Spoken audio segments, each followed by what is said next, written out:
श्री स्वामी समर्थ।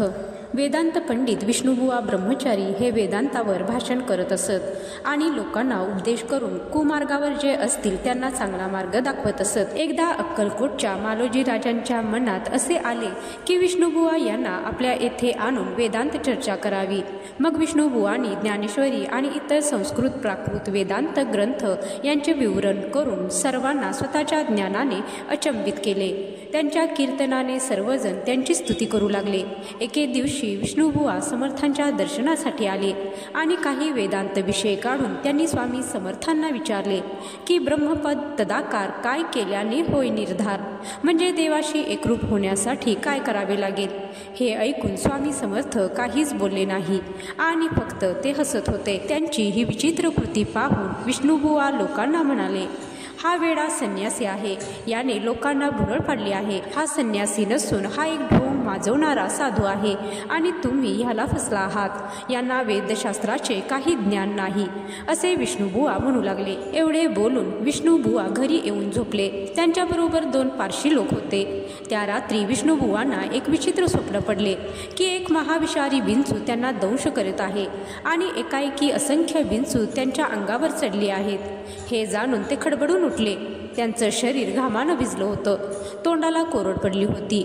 त्यावेळी त्यांच्या जवळच्या पारशी लोकांनी विचारले की काय झाले। त्यावेळी विष्णुबुवांनी स्वप्नात काय घडले ते सांगितले।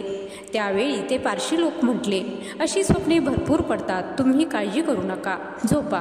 दुसऱ्या दिवशी विष्णुबुवा स्वामींपाशी आले आणि पुन्हा स्वामी समर्थांना पाठीमागील प्रश्न पुन्हा विचारला। त्यावेळी स्वामी समर्थ महाराज खदाखदा हसले आणि म्हटले, हे यतीश्वर, ब्रह्मपदी तदाकार होण्याविषयी अंतर तुझे जरी इच्छित असे तरी स्वप्नी देखोनी वृश्चिकासी काय म्हणून भ्यालासी, जरी वृथा भय बाणितोसी मग ब्रह्मपदी जानसी कैसे।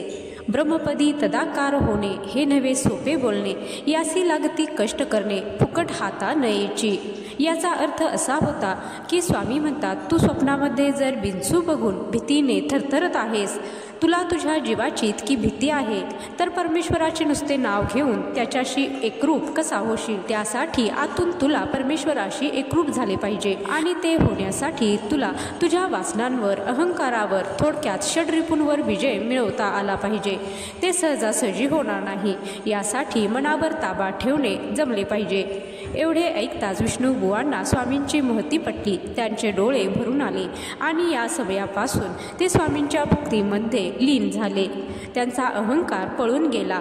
तर या कथेचा बोध हाच आहे की तुम्ही तुमचं ध्येय जे ठरवता त्यासाठी सर्वस्व अर्पण केलं पाहिजे।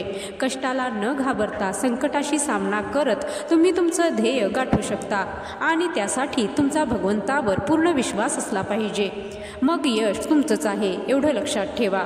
जय श्री स्वामी समर्थ।